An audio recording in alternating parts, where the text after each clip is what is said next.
తిరుపతిలో పవన్ అనే యువకుడిపై దాడి విషయం కలకలం రేపుతోంది. భూమన అభినయ రెడ్డి అనుచరులే దాడి చేశారని ప్రచారం జరుగుతుంది. ఈ దాడిలో భూమన అనుచరులు అనిల్ రెడ్డి, దినేష్, మహేష్ రెడ్డిలు పాల్గొన్నారు. దాడికి సంబంధించిన వీడియో ప్రస్తుతం సోషల్ మీడియాలో వైరల్ గా మారింది. 24 గంటలు గడిచినా పవన్ ఇంటికి రాలేదు. దీంతో ఎక్కడున్నా ఇంటికి రావాలని పవన్ తల్లి కోరుతున్నారు. అటు తనపై దాడి రాజకీయ ప్రోద్బలం లేదని పవన్ సెల్ఫీ వీడియో విడుదల చేశారు. అయితే ఈ సెల్ఫీ సైతం భూమన బెదిరింపులతోనే తీసి ఉండొచ్చని అనుమానం వ్యక్తం చేస్తున్నారు.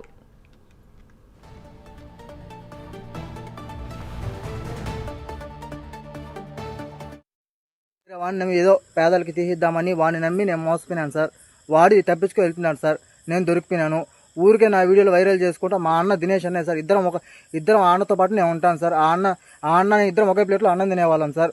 ఊరికే ఇది వాళ్ళ పొలిటికల్ మీద వాళ్ళు ట్రోల్ చేసుకున్నారు అంతే సార్. నా పైన నాతో ఏముంది సార్? నన్ను ఆడుకుంటే ఏమొస్తుంది సార్? వాళ్ళకి ఊరికే నా లైఫ్ పోయింది అంతే కదా సార్. ఇప్పుడు దయచేసి చెప్తానా, ఇటు ఏ ఎస్సీ సంఘం వాళ్ళకి ఎవరికి, ఏ దళితులకి ఎవరికి సంబంధం లేదు సార్. ఇది ఊరికే నన్ను పెట్టుకొని వాళ్ళు హైలైట్ చేసుకుంటారు అంతే. దయచేసి చెప్తాను సార్, ఎస్పీ గారికి, డిఎస్పీ గారికి నేనే వస్తాను సార్. నాకు ఆ వీడియో పెట్టుకుని నా లైఫే పోయింది. ఇప్పుడు నేనే వచ్చి వస్తాను, మాట్లాడతాను సార్. దయచేసి సోషల్ మీడియాలో దయచేసి ఈ వీడియో డిలీట్ చేస్తే బాగుంటుంది. దినేష్ అన్న నన్ను ఎవరో కొడితే నేను ఎందుకు గమ్మున ఉంటాను సార్? నన్ను ఎవడో కొడితే నేను ఎందుకు గమ్మున ఉంటాను? నన్ను ఎవడు కొట్టలేదు. మా అన్న 30 మంది నన్ను చుట్టుపట్టేహారు సార్. వాడు తప్పించుకెళ్ళిపోయినాడు. 30 మంది నన్ను చుట్టుపట్టేహారు. మా అన్న దినేష్ అన్న, మా అన్న వచ్చి మా తమ్ముడు నేనే కొడతాను, వాడికి భయం ఉంటుందని నన్ను కొట్టినాడు. నేను తప్పు చేసింది నిజమే సార్. వాడిని నమ్మి నేను తప్పు చేసినాను. వాడు పారిపోయి వెళ్ళిపోయినాడు. ఖచ్చితంగా వాడి పేరు మహేష్, నంద్యాల. వాడిని ఖచ్చితంగా పిలుచుకోవచ్చి అప్పగిస్తాను సార్ నేను. అంతేగాని ఇటువంటి ఎవరికి ఏం సంబంధం లేదు. నా అనిల్ రెడ్డి అన్నకి ఎటువంటి సంబంధం లేదు. నన్ను అనిల్ రెడ్డి అని కొట్టలేదు. ఆ అన్న దగ్గర మహేష్ అన్న వాడు నంద్యాలవాడు బైక్ తీసుకున్నాడు. వాడి ద్వారా వాడు వెళ్ళిపోయినాడు బైక్ తీసుకొని. దానికి ఇష్యూ వచ్చి మాట్లాడినాడు అంతే. అనిల్ అన్న నాకు తెలుసు. అనిల్ అన్నకు కానీ అభినయ్ అన్నకు కానీ ఎవరికి సంబంధం లేదు. దయచేసి రే పవన్, నేను మీ అమ్మని మాట్లాడుతున్నాను. నువ్వెక్కడున్నా దయచేసి తిరుపతికి రా బాబు. నీకోసం నిన్ను ఇబ్బంది పెట్టిన వారిని పోలీసులు అరెస్ట్ చేశారు. నిన్ను కొట్టి ఆ వీడియోలన్నీ మీ ఫ్రెండ్స్ ద్వారా మాకు పెడితేనే కదా మేము పోలీసు వాళ్ళ దగ్గరికి వచ్చి ఇన్ఫామ్ చేశాము. నీకు ఎలాంటి భయము అవసరం లేదు నాన్న. నీకు చేతులు ఎత్తి మొక్కుతున్నాను. నువ్వెక్కడున్నా దయచేసి ఇంటికి రా నాన్న. నీకు ఇబ్బంది పడుతున్నావంటే మాకు ఫోన్ చేయనా, మేము అక్కడికే వచ్చి నిన్ను తీసుకొచ్చుకుంటాము. నిన్ను వెతుకుతున్నాం నాన్న. అన్నము నిద్ర అన్నీ మానేసి నాన్న నేను నిన్ను అన్ని చోట్ల వెతుకుతున్నాం నాన్న. దయచేసి మాకు ఫోన్ చేయరా, మేము వచ్చి నిన్ను తీసుకొచ్చుకుంటాము. రైట్, ఇక ఈ విషయంపై మరింత సమాచారం అందించడానికి లైవ్లో రవివర్మ అందుబాటులో ఉన్నారు. రవివర్మ, చెప్పండి, తిరుపతిలో భూమన ఆగడాలు రోజు రోజుకి పెరిగిపోతున్నాయి. తాజా అప్డేట్స్ ఇవ్వండి. ఎస్ఐగా రాష్ట్రంలో ప్రభుత్వాలు మారినా, పాలకులు మారినా మాత్రం తిరుపతిలో వైసీపీ నాయకుల అకృత్యాలు అయితే తగ్గలేదు, నేటికి కొనసాగుతూ ఉందని చెప్పేసి నిన్న జరిగిన ఘటనతో స్పష్టమవుతుంది. ముఖ్యంగా వైసీపీ నాయకులు గత ప్రభుత్వ హయాంలో వైసీపీ అరాచకాలకు పరాకాష్ఠగా నిలిచినటువంటి తిరుపతి నగరంలో ఆ అకృత్యాలు నేటికి కొనసాగుతూ ఉందని చెప్పి తెలుస్తూ ఉంది. ముఖ్యంగా భూమన అభినయ్ రెడ్డి మున్సిపల్ వైస్ చైర్మన్గా మొన్నటి వరకు పనిచేసి రాజీనామా చేశాడు. అయితే గత ప్రభుత్వ హయాంలో తాను ఒక క్వార్టర్ ఏర్పాటు చేసుకుని దందా నిర్వహిస్తూ వచ్చారు.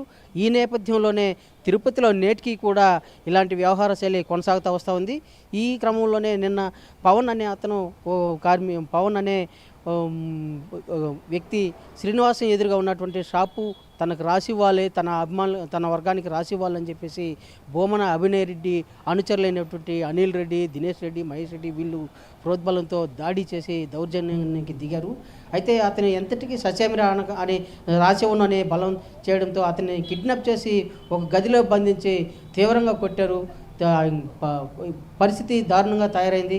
అతను ఎక్కడున్నాడో ఏమనేది ఈ లోపల సోషల్ మీడియాలో వైరల్ అవడంతో పరిస్థితి చేజారిపోతుందని భావించినటువంటి అభినయ్ రెడ్డి వర్గం అతని అజ్ఞాతంలో ఉంచింది.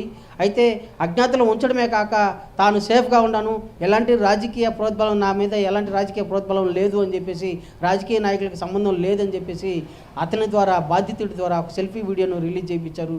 అయినా నిన్న ఘటన జరిగి 24 గంటలు అవుతున్నా కూడా ఇప్పటి వరకు కూడా అతను ఆచూకీ లభించలేదు. కనిపించలేదు, ఎక్కడున్నాడు, ఎట్లున్నాడు, ఏంటి అనేది ఆ పవన్ తల్లి అయినట్టు సునీత తీవ్ర ఆవేదన వ్యక్తం చేస్తూ ఒక సెల్ఫీ వీడియోను కాసేపటి క్రితం విడుదల చేసింది. అయితే పోలీసులు ఇది పవన్ ఆచూకీ కోసం తనిఖీలు అయితే చేస్తున్నారు. ఎక్కడున్నాడు ఏమనేసి అని అతను ఆచూకీ రాబట్టేందుకు అన్ని విధాల ప్రయత్నాలు అయితే చేస్తున్నారు. అయితే ఈ దాడికి పాల్పడినటువంటి అనిల్ రెడ్డిని ఆ పోలీసులు అయితే అరెస్ట్ చేశారు. అతనితో పాటు ఉన్నటువంటి మరో ముగ్గురు కూడా అజ్ఞాతంలో ఉన్నారు. అతనితో పాటు అంటే పవన్ బాధితుడితో పాటు వాళ్ళు కూడా అజ్ఞాతంలో ఉండడంతో వాళ్ళే దాచిపెట్టారు అనే భావన పవన్ బాధితురాలు తల్లి సునీత వ్యక్తం చేస్తూ ఉంది. అయితే పోలీసులు అన్ని విధాల ఫోన్ టెక్నికల్ సాంకేతిక పరిజ్ఞానంతో ఎక్కడున్నారు ఏమనేది కూడా ట్రేస్ అవుట్ చేస్తూ ఉన్నారు. అతను ఆచూకీ లభించేందుకు పూర్తి అన్ని విధాల ప్రయత్నాలు అయితే చేస్తున్నారు. మొబైల్ ట్రాకింగ్ కూడా ఏర్పాటు చేసి అతను ఉన్న లొకేషన్ ఐడెంటిఫై చేసేందుకు కూడా పోలీస్ యంత్రాంగం తీవ్రంగా కృషి చేస్తూ ఉంది. అయితే అతను ఆచూకీ లభించడం ప్రశ్నార్థకంగా మారింది. తల్లి ఆవేదన చూస్తూ ఉంటే తన కొడుకు ఎక్కడున్నా కూడా క్షేమంగా ఉండాలి, ఇమ్మీడియట్గా వదిలిపెట్టాలి అని చెప్పేసి ప్రాధేయపడుతూ ఉంది. అదే కాకుండా అతను వాళ్ళ యొక్క కుయుక్తులకు తన కొడుకు బలి అవుతాడు అనే భావన సునీత తీవ్ర ఆవేదన వ్యక్తం చేస్తూ పోలీసులకు సెల్ఫీ వీడియో ద్వారా విన్నవించుకుంది.